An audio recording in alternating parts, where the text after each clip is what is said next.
Perez. Wilton makes a run ahead of him. Bergkamp suddenly changed pace through the centre. It's Bergkamp! That's magnificent!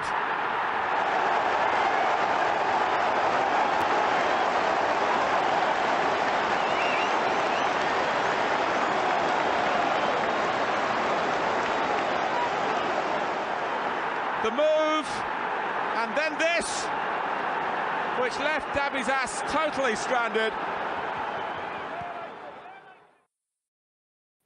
Hello and welcome to Bergkamp Wonderland, yet again, for prediction pod number 9, I think it is. How you people aren't getting sick of this yet? Well, there's 2 people watching. That's why there's only 2 people watching. With me, bloody hell, there's 41 people watching on Twitter. That is the highest number I've seen in ages. They've seen your cheeky smile and that's what they've come for. They love you, Danny. With me this afternoon, tonight, wherever you are on the planet, it is Suburban Gooner Chris from the Same Old Arsenal podcast. How you doing, Trico? I say how you doing. We've just been talking for the last 20 minutes about gardens and cats, so... Yeah, well, you know, that's the important stuff in the world, isn't it? I'm doing good, my man. I am doing good. Excited to talk all things Arsenal. And you know what? Even though we're about, a week, 2 weeks away, 10 days away from the football kicking off, this is the first actual bit of predictions I've even thought about. So quite excited about that. Oh, there's now 76 people watching on Twitter. The highest we've had for any of these was 15 with Carl. So hello everybody on 85 on Twitter.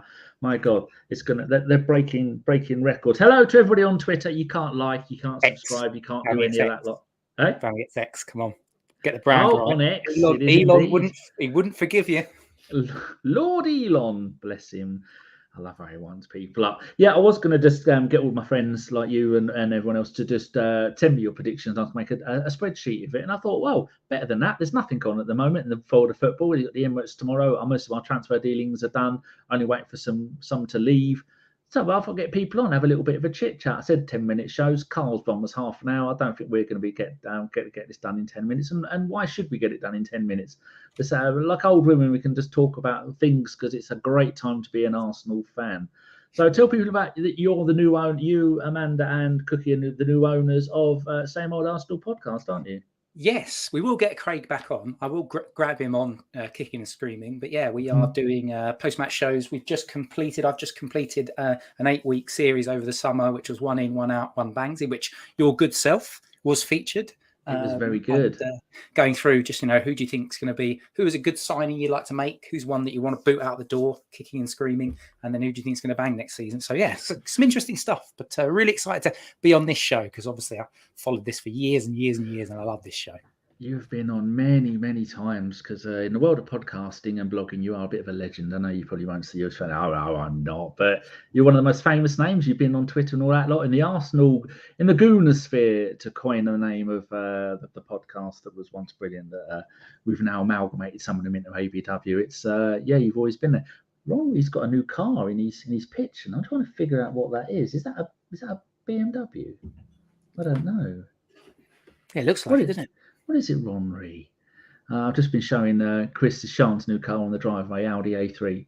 Horrible. I saw a 7-year-old Audi A3, and it looks so much better than hers. Rubbish. And I tell her that, and she doesn't like it. So, up your bum.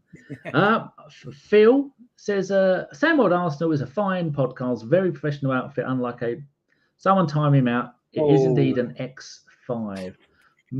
Quite a nice car. I do like that indeed.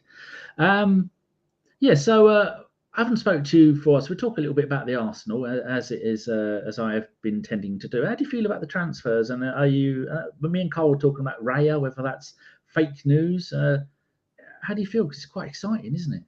The transfers that we've done so far is brilliant. I love that we've done all of our business early rather than the old latter stages of Senor Wenger when we'd all wait around until 30th or 31st of August and wonder whether or not we're finally going to sign David Villa, and then we don't sign him. We go and sign Kim Kallstrom instead.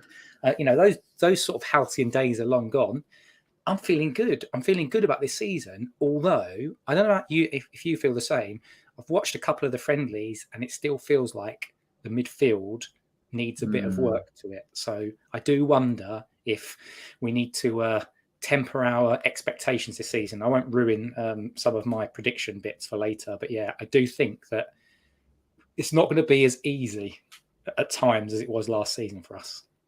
I do agree, because I've changed my stance on Partey after seeing those games. I realised we need Partey. Partey needs to stay and play in the Partey role, and Declan Rice play in the Xhaka role as our best team. And then when Partey's doing something or busy or we need to drop it, Rice can play in the Partey. Havertz or Trossard can play in the Rice role. But it's the fact that we have. I say in the last few pods, for years we've moaned, Man City have got 2 first teams. We've now got 2 first teams, haven't we? Yeah. Excuse me. Yeah. And can I jump ahead actually and go through one of your prediction things? Because this is actually linked to what we were talking about. You've asked me about the League Cup. Fill it in. The League Cup winners. Yeah. So I'm going to jump ahead because it only links to what you were saying. Yeah. I've actually questioned whether it could be Man City, but also an outside bet of Arsenal. And the reason why is that exact reason that you just said. I started to think, well, actually, if you think about our reserve team or squad team that we could put out in the early games in the season, I'll tell you what, that could be a good side. There you go. There you go. How about that for a squad team? That's pretty good, isn't it? Most of those would walk into most Premier League sides outside of the top 5. 100%. Fantastic. 100%. So sorry, I sort of jumped ahead there, but it was just linked to what you said about the squad and the depth of our squad. Well, as we've got this up, who do you want to pick for the League Cup? I'll put that one in now. Do you know what? I am still going to go. I had Man City written down, but I'm changing my mind now, and I'm going to say Arsenal. Screw it. Hey. I'm going to say Arsenal. Let's do it because of the squad. Because we can play some of those players. Because we can, if we're playing sort of a lower league team in the early rounds, we can give that to some of the kids. But even in the deeper rounds, he can still afford to rotate if Arteta does actually rotate. Jolly good. So, how about the Premier League? What are you going to go for that? Because everyone's gone Man City or Arsenal. Do you know what? I'm going to be boring and say Man City. But I don't. This was a tough one. I don't think that we're going to be as close because of, we were talking, what we said at the beginning of the show when I said about the midfield? I do wonder if this midfield is going to need time to gel. I do wonder if the combination of the Premier League and the Champions League and Arteta trying to go, I think he'll try and go for some of the domestic cups as well, because I think he'll fancy, let's just establish ourselves as one of the top teams, top 2 or 3 teams in the league. But still, he'll want to win a trophy. So my gut feel is that it's going to be Man City. But yeah, I think we're going to, it's Haaland's going to get better. They've won 4 out of the last 5 or 5 out of the last 6. And I think Pep's quite good at renewing players. So I think lots of people are talking about, is Kyle Walker going to go?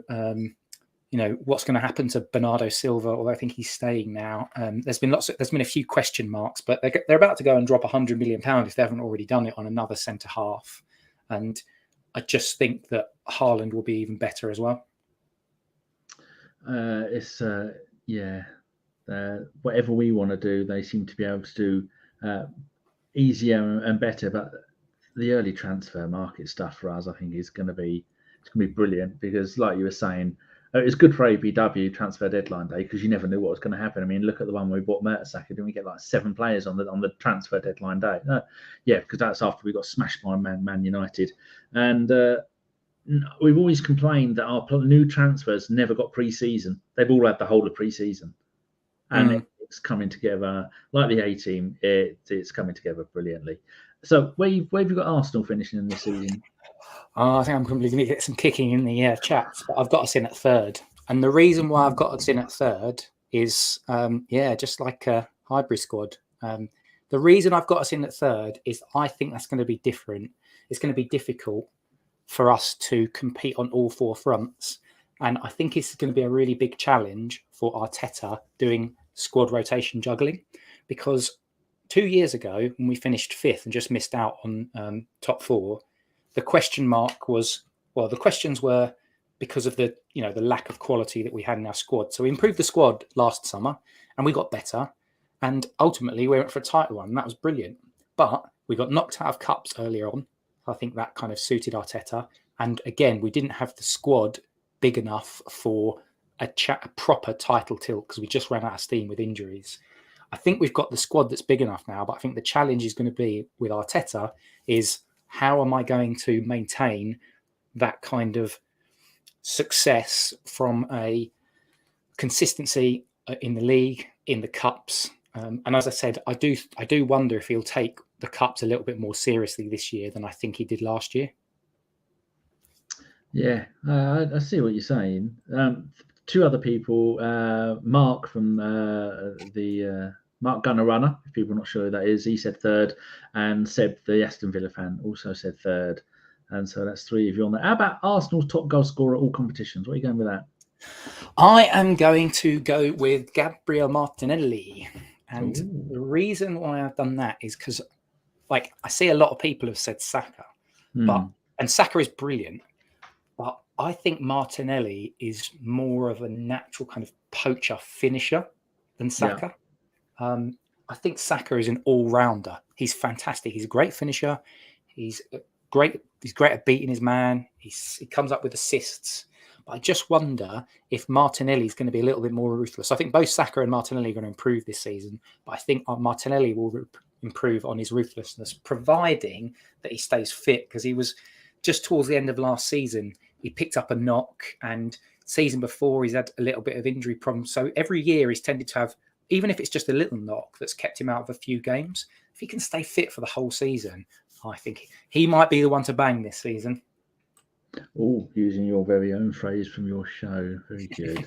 Very good indeed. Yeah, it's going to be scoring lots of goals. I haven't actually asked people, because it goes almost without mentioning that last season Arteta scored the most number of goals. Arteta's Arsenal scored more Premier League goals last season than any other season in the Premier League. It overshadowed anything Wenger had ever done. Did you know that?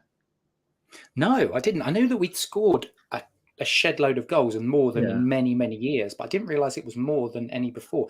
But I guess that goes to show the variety in the types of players we've got. You've got Trossard, you've got Martinelli, you've got Saka, you've got Jesus. Nketiah stepped up with a few.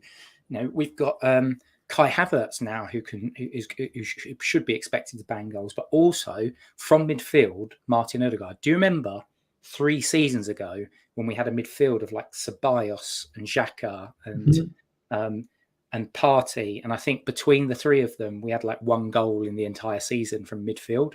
But now you're looking at our midfield, particularly with the way that it looks like Arteta's going to set up with Havertz on the left 8 and Martinelli on the right.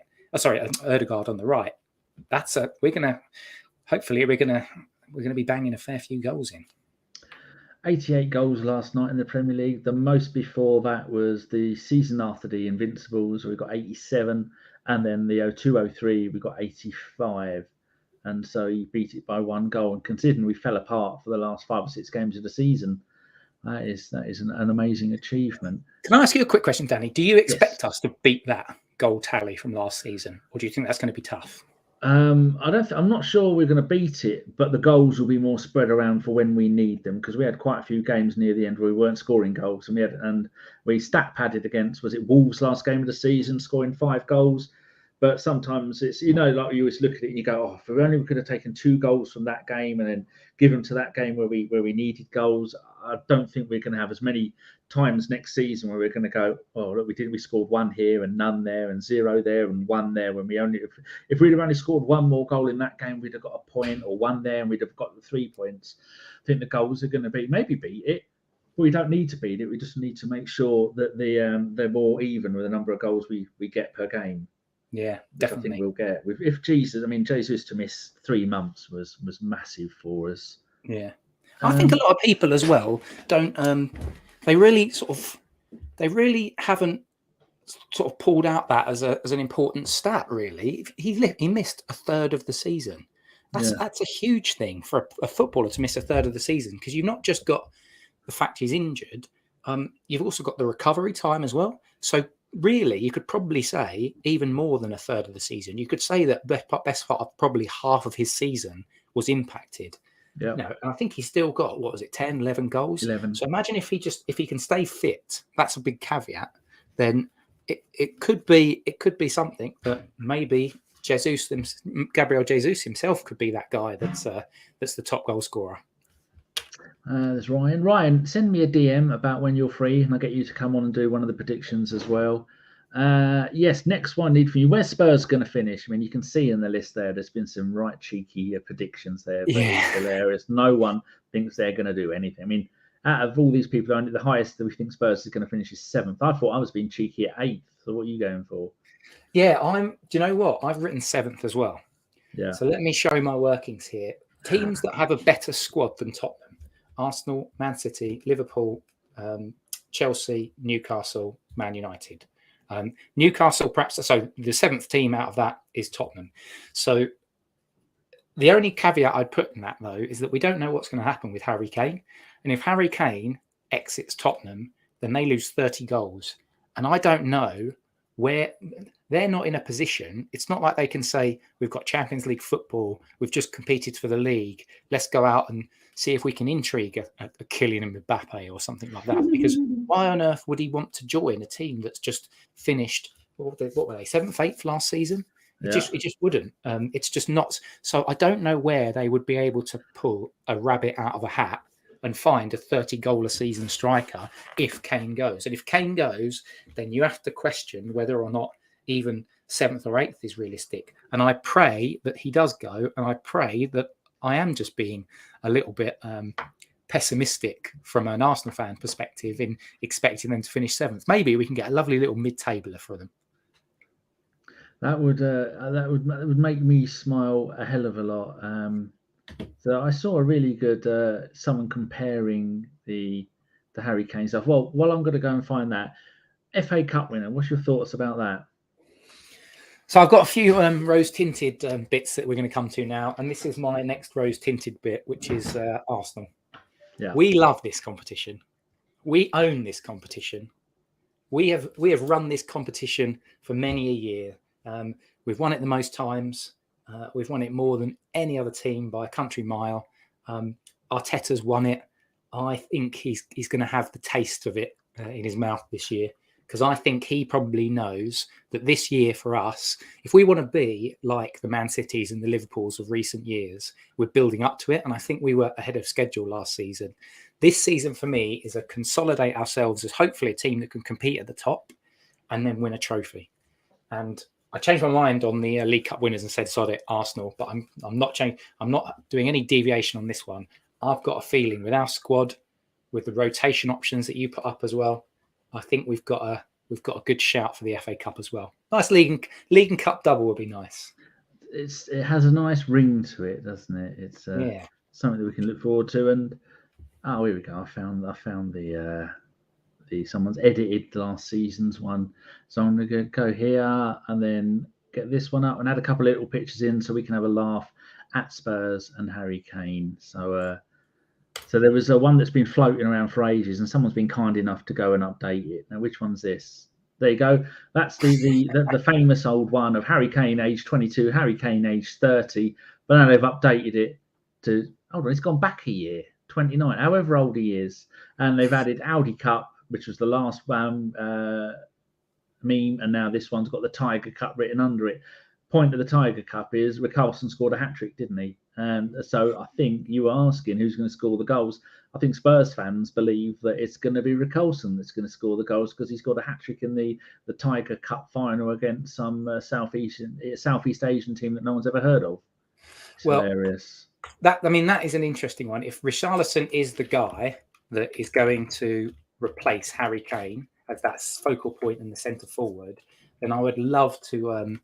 I'd love anyone to challenge me to challenge to any of us Arsenal fans and say, all right, well, how many goals has he ever got in his career in a season? I feel like at Everton, he might have made into double figures once or twice, but that'll be it. So you're not telling me that during the course of this pre-season, he's going to go from a 8, 9, 10 goals a season striker to a 30 goal a season striker. He may, in a better team, because he was at Everton, not a great team. Tottenham are a better team than Everton.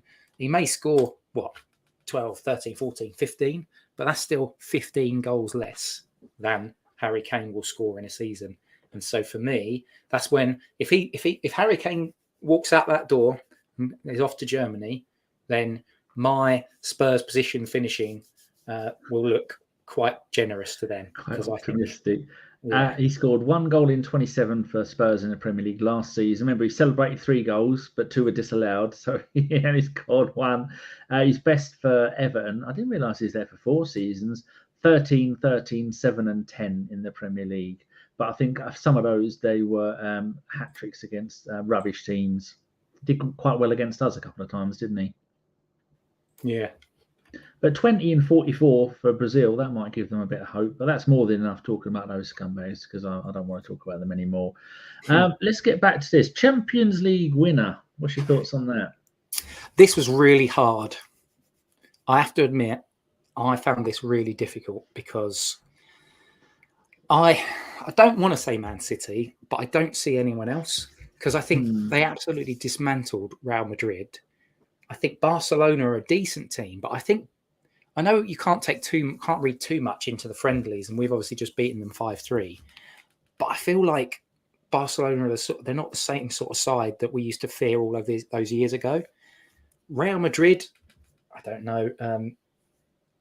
They're an aging team. I don't know if they're any better than they were last season. So I can't see anyone other than Man City. Having said that, I'd really love to say Arsenal, but I think that might be a step too far. But I've probably got to say Man City for that, unfortunately. It leaves a bad taste in my mouth, but there you go. Talking of Spurs fans, I just remember it's my mate Big Bob. It's his birthday today. And I just sent him a text saying, "Happy birthday, Big Bob." And he said, "Cheers, fella. Good. It's nice. It's nice to say happy birthday to your friends, even though Bob's known me for 30 years and he'd never once said happy birthday to me. I'm the bigger man." So Man City is for that then. Are you going to go out on a limb on the top goal scorer and say someone other than Haaland? Yes. Mike McDonald and Kunku. People can't get over that. I am. I'm going to say, do you know what? Screw it. Rose-tinted glasses time. Gabriel Martinelli. Let's have it. He has got the ability to do it. I mean, he's the next. He has the ability and the look to be the next Ronaldo, hasn't he? The style, the flair, he's running, he's everything about him. So that's why I think he'll be the first one of Arteta's babies to leave for big money. Do you? Yeah. It's one of those things, isn't it? Over the years, we've just got used to when a player really just goes supernova, someone like Real Madrid comes in. But, if they're going to sign Kylian Mbappe and if we've got Gabriel Martinelli down to a long-term contract, it's going to be difficult for them to surprise him away. Because right now, imagine if every team had infinite amount of resources and a Real Madrid or a Barcelona came in for Martinelli, Arsenal would probably be saying, well, you better look north of 130, 140 million then. Yeah. Because if Declan Rice is worth 100 million quid, this guy's, we think, going to get us north of 20 goals this season. I think he will get north of 20 goals. So all comps, it's probably a little bit of a stretch, but I just saw all of those Haalands and I thought, I'm going to put those those red and white tinted specs on. And I'm going to say our man Martinelli. At least you haven't done what I've done and gone a Premier League, Champions League double for Arsenal. The other thing about the Martinelli thing is it's predicated on the fact that I remember watching Arjen Robben years ago. And when that first season, he was electric for Chelsea.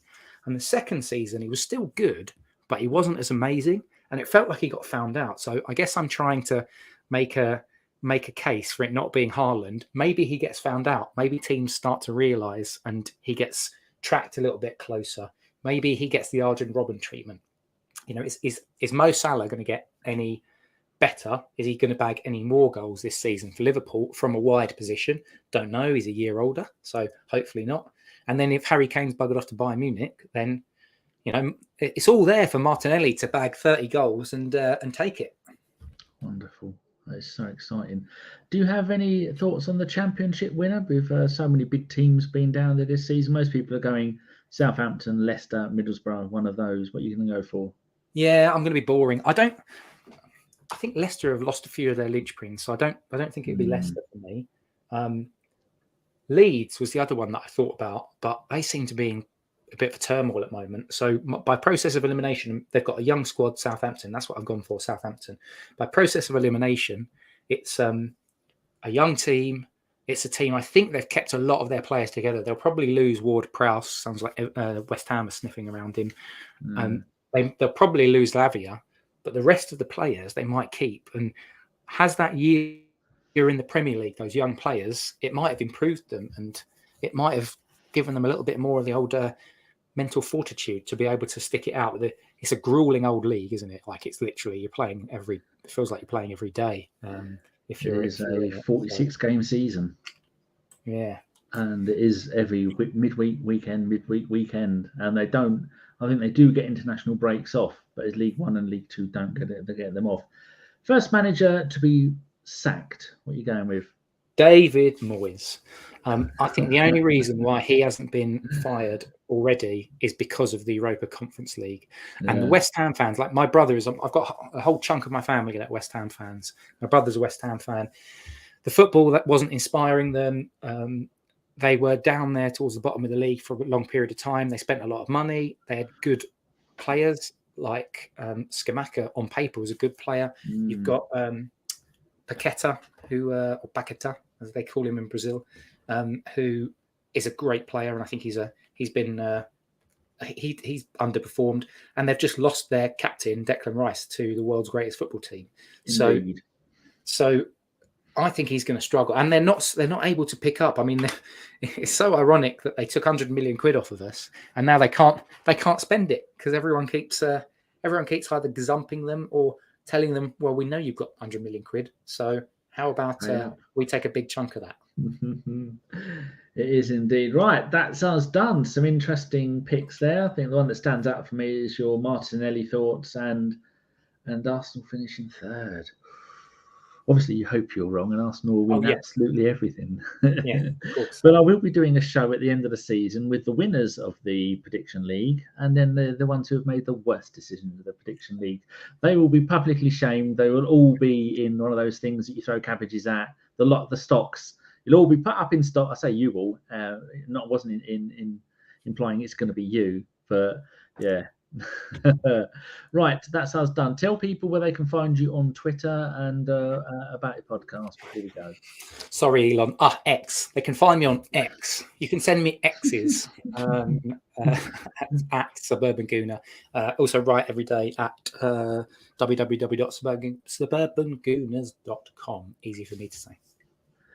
And when's the next podcast coming out? Have you got anything planned? I think we'll do a post-match one after the Nottingham Forest game, I think. So that'll be, we normally do the Sunday or the Monday nights because we're at the games and I can't be asked to podcast when I'm half cut when I get back from a football match. So no, and if anybody needs ideas on new and interesting alcoholic beverages, go and follow Chris on Twitter because every other picture was be him holding a different type of. The other one recently was about 7 bottles of wine he was holding. I don't know where you're going with those. Yeah, I had let's just say I had a heavy Saturday with quite some nice French wines and a few friends. The last time I was drunk was 1994. Oh, you're such a better person than me. Just don't like it. I mean, I love a pear cider or a fizzy cold Budweiser, but just getting drunk, I'll end up on the floor and I piss myself and I'm sick. So it's not a good position to be in. So on those wonderful words, all we have to do now is say thank you very much to all you boys and girls, mums and dads, cats and dogs that are watching. And Bergkamp is there looking at me or looking out the window.